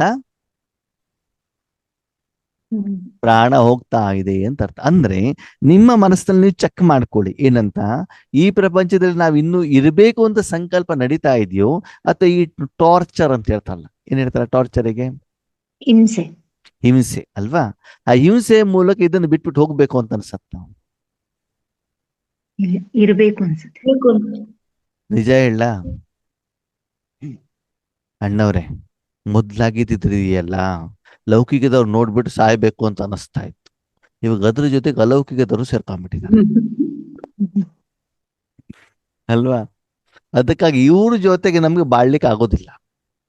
ಅದಕ್ಕಾಗಿ ಭಗವಂತ ಆದಷ್ಟು ಬೇಗ ಏನ್ ಮಾಡೋ, ಕರ್ಕೊಂಡು ಹೋಗ್ಬಿಡು. ಮಜಾ ಏನು ಗೊತ್ತಾ, ಮಜಾ ಏನು ಗೊತ್ತಾ, ಸ್ಟೇಜಲ್ಲಿ ಎತ್ಕೊಂಡು ಅಯ್ಯೋ ನಮ್ಗೆ ಭಗವಂತ ಸಿಕ್ಬಿಟ್ಟಿದ್ದಾರೆ, ಇಂದಿಲ್ಲದಿದ್ದರೆ ಇನ್ನೆಂದಿಗೂ ಇಲ್ಲ, ಇಷ್ಟೆಲ್ಲ ಶಾಂತಿ ಹೋಗಿದೆ ಅಂತ ಬೊಬ್ಬೆ ಹೊಡೆದಿತ್ತು. ಎಲ್ಲಿ, ಸ್ಟೇಜ್ ಮೇಲೆ. ಆಮೇಲೆ ಅಮೃತ ಬಾಬಾ ಅಂತ ಹೇಳಿದೆ. ಏನ್ ಮಾಡೋದು, ತಡ್ಕೊಳ್ಲಿಕ್ಕೆ ಆಗೋದಿಲ್ಲ. ಮನೇಲಿ ಅದು ತಡ್ಕೊಳ್ಬಹುದು, ಈ ಯೋಗೇಶ್ವರನ ಎದುರುಗಡೆ ತಡ್ಕೊಳ್ಲಿಕ್ಕೆ ಆಗೋದೇ ಇಲ್ಲ, ಸೆಂಟ್ರಲ್ ಟೀಚರ್ ಎದುರುಗಡೆ ತಡ್ಕೊಳ್ಲಿಕ್ಕೆ ಆಗೋದಿಲ್ಲ, ಮಕ್ಕಳ ಮಾತು ಕೇಳೋದಿಲ್ಲ, ಮೊಮ್ಮಕ್ಕಳ ಮಾತು ಕೇಳೋದಿಲ್ಲ. ಇಷ್ಟೆಲ್ಲ ನಿಮ್ಮ ಮನಸ್ಸಲ್ಲಿ ಪ್ರಶ್ನೆ ಬರ್ತಾ ಇದೆ ಅಂತಂದ್ರೆ, ಈ ಮೇಲೆ ಹೇಳಿರುವಂತ ರೀತಿಯಲ್ಲಿ ನೀವು ಈಶ್ವರ ಸೇವೆಯನ್ನ ಮಾಡ್ತಾ ಇಲ್ಲ. ಆ ಕಾರಣದಿಂದ ಅವರಿಗೆಲ್ಲರಿಗೂ ಕೊಡುವಷ್ಟು ನಿಮ್ಮಲ್ಲಿ ಹಣ ಇಲ್ಲದೆ ಇರುವಂತ ಕಾರಣದಿಂದ ಈ ರೀತಿ ಬೊಬ್ಬೆ ಹೊಡಿತಿದ್ದೀರಿ. ಅದಕ್ಕಾಗಿ ಬಾಬಾ ಕೇಳ್ತಾ, ನಿಮ್ಮನ್ನ ನೀವೇನ್ ಮಾಡ್ಕೊಳ್ಳಿ, ಮಾಡ್ಕೊಳ್ಳಿ. ಪ್ರಾಣ ಉಳಿಸುವಂತ ಯೋಚನೆ ಇದೆಯೋ, ಪ್ರಾಣ ಹೋಗುವಂತ. ಬೇರೆಯವ್ರ ಪ್ರಾಣದ ಬಗ್ಗೆ ಹೇಳಲಿಲ್ಲ ಬಾಬಾ, ನಿಮ್ಮ ಪ್ರಾಣದ ಬಗ್ಗೆ ಹೇಳ್ತಾ ಇದ್ದಾರೆ. ಅಂದ್ರೆ ನಿಮ್ಗೆ ಏನ್ ಅನಿಸ್ತಾ ಇದೆ ನಿಮ್ಮ ವೈಯಕ್ತಿಕ ಜೀವನದಲ್ಲಿ, ಇನ್ನೂ ಈಶ್ವರ ಸೇವೆಯಲ್ಲಿ ನಾನು ಇರಬೇಕು ಅಂತ ಅನಿಸ್ತಾ ಇದೆ. ಆದ್ಮೇಲೆ ಕಾಯಿಲೆಗಳು ಬರ್ತಾವೆ, ನೋವುಗಳು ಬರ್ತಾವೆ, ಎಲ್ಲನೂ ಬರ್ತದೆ. ಆದ್ರೆ ಆ ನಡುವೆನೂ ಕೂಡ ಒಂದೇನಿರ್ತದೆ, ಇನ್ನೂ ಬದುಕಿದೆ. ದುಃಖ ಅಂತ ಒಂದ್ ಕಡೆಗೆಲ್ಲ ಒಂದಿರ್ತದೆ. ಈಗ ಅಣ್ಣವರೇ ವಯಸ್ಸಾಗ್ಬಿಟ್ಟಿದೆ, ಮಂಡಿ ನೋವು, ಕಣ್ಣು ಕಾಣೋದಿಲ್ಲ, ಏನು ಮಾಡೋದು, ಅದೇನ್ ಮಾಡ್ತು, ನನ್ ಮೊಮ್ಮಗುಗೋಸ್ಕರ ನಾನಿದ್ದೇನೆ. ಯಾರಿಗೋಸ್ಕರ, ಅವ್ರ ಮೇಲೆ ಏನಿರ್ತದೆ, ಮೋಹ ಇರ್ತದೆ. ಆ ಮೊಮ್ಮಗು ದೊಡ್ಡದಾದ್ಮೇಲೆ ಏನ್ ಕೊಡ್ತಾರೆ ಅಂತ ನಿಮ್ಗೆ ಗೊತ್ತಿರ್ತದೆ. ಮಕ್ಕಳು ಕೊಟ್ಟಿದ್ದಾಯ್ತು, ಪತಿ ಕೊಟ್ಟಿದ್ದಾಯ್ತು, ಬೇರೆಯವರೆಲ್ಲ ಕೊಟ್ಟಿದ್ದಾಯ್ತು. ಆಮೇಲೆ ಏನಾಗ್ತದೆ, ಆ ಮಕ್ಕಳ ಮೇಲೆ ಮೋಹ ಇರ್ತದೆ. ಮೋಹ 5 ವರ್ಷದವರೆಗೆ ಇರ್ತದೆ. 6ನೇ ವರ್ಷದಿಂದ ಆ ಮಗು ಮೊಬೈಲ್ ಹಿಡ್ಕೊಂಡು ಕೂತ್ಕೊಳ್ಳುತ್ತೆ, ಅಜ್ಜಿ ಮಾತು ಕೇಳೋದೇ ಇಲ್ಲ ಅಜ್ಜಿದೇ ಮೊಬೈಲ್ ಹಿಡ್ಕೊಂಡು ಕೂತ್ಕೊಂಡ್ಬಿಡ್ತದೆ ಅಲ್ವಾ. ಹಾಗೆ ಇಲ್ಲಿ ಬಾಬಾ ಹೇಳ್ತಾರೆ, ಭಗವಂತ ನಿಮ್ಮನ್ನು ಈಶ್ವರ್ಯ ಕಾರ್ಯದಲ್ಲಿ ಉಪಯೋಗ ಮಾಡಿಕೊಂಡಾಗ ಆ ಕರ್ಮದ ಫಲದಿಂದ ನಾವು ಈ ಪ್ರಪಂಚದಲ್ಲಿ ಇರಬೇಕು ಅಂತ ನಿಮ್ಗೆ ಏನಾಗ್ಬೇಕು, ಅನ್ಸ್ಬೇಕಾಗತ್ತೆ. ಅವಾಗ ನಿಮ್ಗೆ ಹೊಸ ಜೀವನ ಹೇಳುವಂಥದ್ದು ಸಿಗ್ತದೆ. ನಾಲೆಜ್ ಕಾ ವರದಾನ ऐसे देते हैं जिससे हम क्या से क्या बन जाते हैं. ಬಾಬಾ ಈ ರೀತಿ ಜ್ಞಾನದಿಂದ ವರದಾನವನ್ನ ಕೊಡ್ತಾರೆ. ಎಂಥವರಾಗಿದ್ವಿ ಇವಾಗ ಏನೋ ಆಗ್ಬಿಟ್ಟಿದೀವಿ. ಮೊದ್ಲೆಂಥವರಾಗಿದ್ವಿ, ಮೊದ್ಲು ಭಗವಂತ ಹೋಗ್ಬಿಟ್ಟು ಶಾಂತಿ ಕೊಡು ಅಂತ ನಾವೇ ಬೇಡ್ತಾ ಇದ್ವಿ ಅಲ್ವಾ. ಇವಾಗ ನಾವೇ ಕೊಡ್ಬೇಕು ಎಲ್ಲಾದ್ರೂ. ಪೂರ್ತಿ ವಿಶ್ವಕ್ಕೆ ನಾವೇನ್ ಮಾಡ್ತಿದ್ವಿ, ಕೊಡುವಷ್ಟು ಶ್ರೀಮಂತರು ಆಗಿದ್ದೀವಿ. ಮೊದ್ಲೆಷ್ಟು ಸಾಲಗಾರ ಆಗಿದ್ವಿ, ಎಲ್ಲದ ಹತ್ರ ಬೇಡ್ತಾ ಇದ್ವಿ. 2,500 ವರ್ಷದ ಸಾಲವನ್ನ ತಲೆ ಮೇಲೆ ಎತ್ಕೊಂಡು ಬಂದಿದ್ವಿ. ಯಾರ ಹತ್ರ, ಬಾಬನ ಎದುರುಗಡೆಗೆ. ನಮ್ಮ ಸಮಸ್ಯೆನ ಪರಿಹಾರ ಮಾಡು ಅಂತ ಬಂದಿದ್ವಿ. ಇವಾಗ ಏನಾಗಿದ್ದೀವಿ, ಕೊಡುವಂತರು. ವಿಶ್ವದ ಸರ್ವ ಆತ್ಮಗಳ ದುಃಖವನ್ನ ದೂರ ಮಾಡ್ಲಿಕ್ಕೆ ನಾವು ನಿಮಿತ್ತರು ಆಗಿದ್ದೀವಿ. ಆ ರೀತಿ ಧೈರ್ಯ, ಆ ರೀತಿ ಖುಷಿ, ಆ ರೀತಿ ನಿಶ್ಚಯ, ವಿಶ್ವಾಸ, ನಂಬಿಕೆ, ಅನುಭವ ನಿಮ್ಮಲ್ಲಿ ಇದೆಯಾ ಅಂತ ನಿಮ್ಮನ್ನ ಏನ್ ಮಾಡ್ಕೊಳ್ಳಿ, ಚೆಕ್ ಮಾಡ್ಕೊಳ್ಳಿ. ಇನ್ಸಾಲ್ವೆಂಟ್ ಸೇ ಸಾಲ್ವೆಂಟ್ ಬನ್ ಜಾತೆ ಹೈ.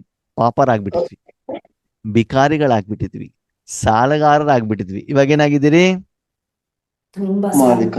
ಶ್ರೀಮಂತರ ಸಾಹುಕಾರ. ಶ್ರೀಮಂತರು ಬೇರೆಯವರಿಗೆ ಕೊಡುವಷ್ಟು ಏನಾಗಿದ್ದೀರಿ? ಶ್ರೀಮಂತರು. ಅಷ್ಟು ಆಗಿದ್ದೀರಾ? ಪ್ರತಿದಿನ ಅಷ್ಟು ಸಂಪಾದನೆ ಮಾಡ್ತಾ ಇದ್ದೀರಾ? ಅಷ್ಟು ಖುಷಿ ಇದೆಯಾ ಅಂತ ನೀವೇನ್ ಮಾಡ್ಕೊಳ್ಳಿ, ಚೆಕ್ ಮಾಡ್ಕೊಳ್ಳಿ. ಆ ರೀತಿ ಇಲ್ಲ ಅಂತಂದ್ರೆ ಚೇಂಜ್ ಮಾಡ್ಕೊಳ್ಳಿ. ಮಾಡ್ಕೊಳ್ಳಿ. ಓಕೆ, ಓಂ ಶಾಂತಿ. ಓಂ ಶಾಂತಿ.